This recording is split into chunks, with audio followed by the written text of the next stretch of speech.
విద్యలో, ఉద్యోగాల్లో, రాజకీయాల్లో బీసీ రిజర్వేషన్ల మీద చర్చ చేసే అవకాశం ఇచ్చినందుకు మీకు ప్రత్యేకంగా ధన్యవాదాలు అధ్యక్ష. అధ్యక్ష, సహజంగా న్యాయ సూత్రాలు ఏం చెప్తున్నాయంటే ఎవరి జనాభా ఎంత ఉన్నదో వారి వాటా అంత ఉండాలని అంబేద్కర్ గారి ఆలోచన విధానం.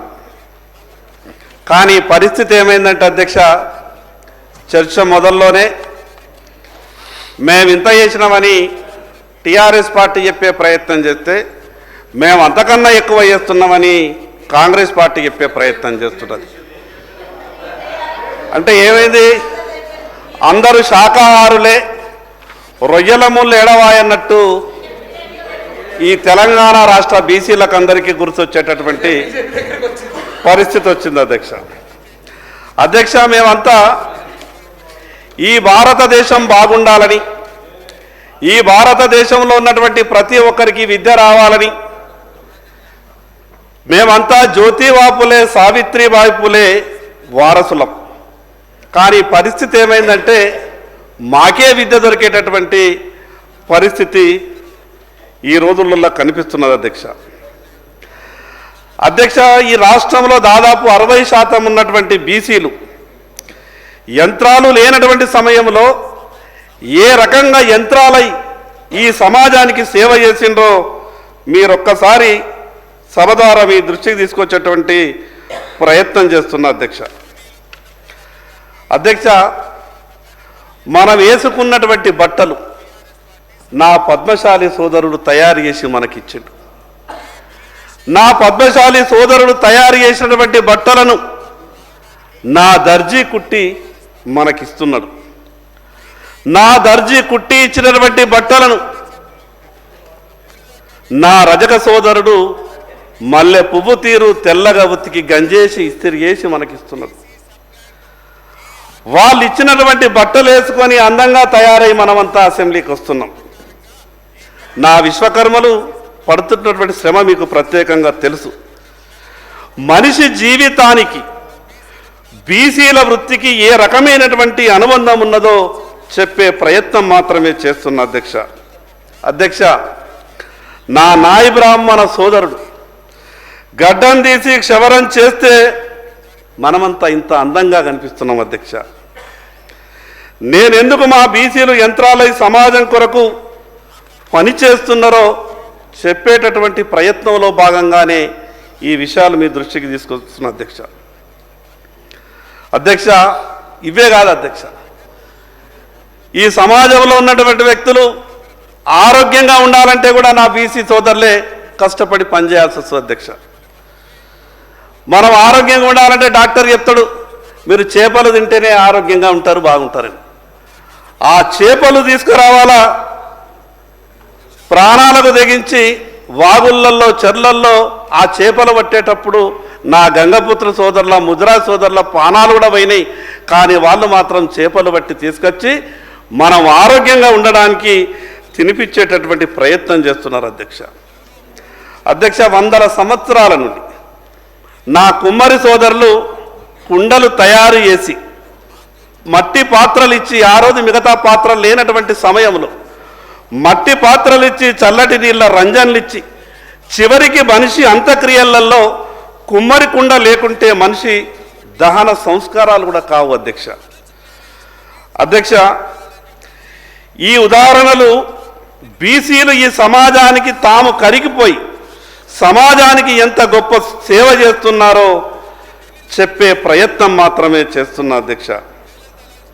అధ్యక్ష, నూనె గింజల గానుగకు నా గాన్ల సోదరులు కావాలి, వ్యవసాయ పనిముట్లు కావాలంటే నా వడ్రంగి కావాలా, నా పలుగు పార కావాలంటే కమ్మరోళ్ళు కావాలా, నగల తయారీకి స్వర్ణకారుడు కావాలా, క్యాన్సర్ అటువంటి రోగం నుండి కూడా కాపాడే ఔషధం లాంటి కళ్ళు కావాలంటే నా గీత కార్మికుడు అయినటువంటి గౌడన్న కావాలా, చివరికి సంతోషంలో ఆరోగ్యంకో నీకు మటన్ దావత్ కావాలంటే నా ఆరే కటికెలు కావాలి. మంచి పంటలు వండించి అన్ని రకాలుగా మంది బాగుండాలంటే నా మున్నూరు కాపు సోదరులు కావాలా, పాలు పెరుగు కావాలంటే నా యాదవులు కావాలా.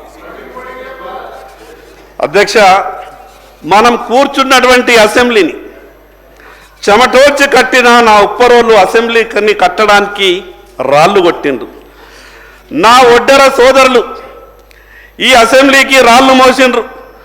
మనం కూర్చున్నటువంటి కుర్చీలను నా వడ్ల సోదరులైనటువంటి కార్పెంటర్లు ఇంత అందంగా ఈ కుర్చీలను మన కొరకు ఇచ్చిండ్రు. మరి ఇన్ని సేవలు చేసినటువంటి ఈ బీసీల అధ్యక్ష ఈ అసెంబ్లీలో కనిపిస్తున్నారా? ఉదయం లేచి నుండి మనిషి రాత్రి నిద్రపోయే వరకు బీసీలు ఈ సమాజంలో ఎంత గొప్పగా సమాజానికి పనిచేస్తున్నారో అంత గొప్పగా పనిచేసినా మరి ఎక్కడికైతే వచ్చి వాళ్ళ అవకాశాల గురించి అడుక్కోవాలనో లేదా మాట్లాడాలనో ఆ అవకాశం మాత్రం ఈ బీసీ సమాజానికి వస్తలేదు అధ్యక్ష. నేను ఎవరినో ఎక్కువ విమర్శించాలని ఈ మాటలు చెప్తలేను అధ్యక్ష. తెలంగాణ రాష్ట్రం వచ్చిన తర్వాత ఈ రాష్ట్రంలో 10 ఏళ్ళు పరిపాలించిన వాళ్ళు 7 లక్షల కోట్ల రూపాయలు అప్పు చేశారు. తర్వాత కాంగ్రెస్ ప్రభుత్వం వచ్చి 15 నెలలైంది, వీళ్ళు 1,50,000 కోట్ల అప్పు చేసిండ్రు అధ్యక్ష. వాళ్ళేమో 7 లక్షల కోట్లు అప్పు చేసినప్పుడు మేము, ఎందుకంటే మా వాటా మేము అడుగుతున్నప్పుడు మాకెంత బాకీ పడ్డదో ఈ విషయం కూడా మేము చెప్పాల్సి వస్తుంది. వాళ్ళు అప్పు చేసినప్పుడు 7 లక్షల కోట్ల అప్పు 10 సంవత్సరాలు పరిపాలించినటువంటి టీఆర్ఎస్ పార్టీ అప్పు చేస్తే 4,20,000 కోట్లు 10 సంవత్సరాలలో మా బీసీల నెత్తి మీద పెట్టిండ్రు. మరి ఈరోజు కొత్తగా వచ్చినటువంటి 15 నెలల కింద వచ్చినటువంటి కాంగ్రెస్ ప్రభుత్వం 15 నెలలుగా చేసినటువంటి సరాసరి యావరేజ్ని చూస్తే వీళ్ళు 6 లక్షల కోట్లు చేస్తారు. ఎందుకంటే వీళ్ళు ఎక్కువ చేస్తలేరు అధ్యక్ష, నెలకు 10,000 కోట్లు చేస్తారు ఇప్పటి లెక్క ప్రకారం. ముందు పెరుగుతుందో లేదో తెలియదు కానీ అంటే వీళ్ళు 6 లక్షల కోట్లు. అంటే వీళ్ళు చేసేటటువంటి అప్పు ప్రకారం మాకెంత మా నెత్తి మీద బాకీ పడుతుందంటే 3,60,000 కోట్లు బీసీల మీద బాకీలు పడతాయి అధ్యక్ష. వాళ్ళేమో 7 లక్షల కోట్లు చేశా, వీళ్ళేమో 6 లక్షల కోట్లు చేశా, ఇద్దరిని కలిపితే 13 లక్షల కోట్ల అప్పాయా. కానీ మా పేరు మీద అప్పు ఏ రకంగానైతే మాకు ఇచ్చిండ్రో మరి కేటాయింపులు కూడా మాకు అట్లనే ఉండాలి కదా అధ్యక్ష. దాదాపు ఈ రాష్ట్రంలో 2 కోట్ల పై జనాభా ఉన్నటువంటి బీసీలు సంవత్సరానికి 5,000 మందికి కూడా ఉపాధి దొరకలేదు అధ్యక్ష. ఒక పక్కకేమో 13 లక్షల కోట్ల రూపాయల అప్పు. ఈ 11 సంవత్సరాలు తెలంగాణ రాష్ట్రం వచ్చిన తర్వాత భవిష్యత్ ఇంకొక 3-4 ఏళ్ళ తర్వాత అన్ని కలుపుకుంటే 11 లక్షల కోట్ల అప్పు. పోరి ఈ 8.5 లక్షల కోట్ల అప్పు గురించే చర్చ చేసుకుందాం. మాకు వచ్చినటువంటి వాటా మీద కూడా చర్చ జరగాలి కదా అధ్యక్ష. తీసుకొచ్చినటువంటి అప్పులో మేము కూడా భాగస్వామ్యం కదా అధ్యక్ష. ఈ రాష్ట్రానికి ఆదాయం ఇస్తున్నటువంటి దాంట్లో 60% మా భాగస్వామ్యం కూడా ఉన్నది కదా అధ్యక్ష. నేనెందుకు పెద్దలకి ఈ విషయం చెప్పే ప్రయత్నం చేస్తున్నానంటే అధ్యక్ష, ఇంత పెద్ద జనాభా కలిగినటువంటి బీసీలకు ఎందుకు ఈ రకమైనటువంటి పరిస్థితి వచ్చిందో అన్ని రాజకీయ పార్టీలు ఒకసారి గుండె మీద చేసుకొని ఆలోచించాలని మాత్రం ఈ విషయాలు చెప్తున్నా.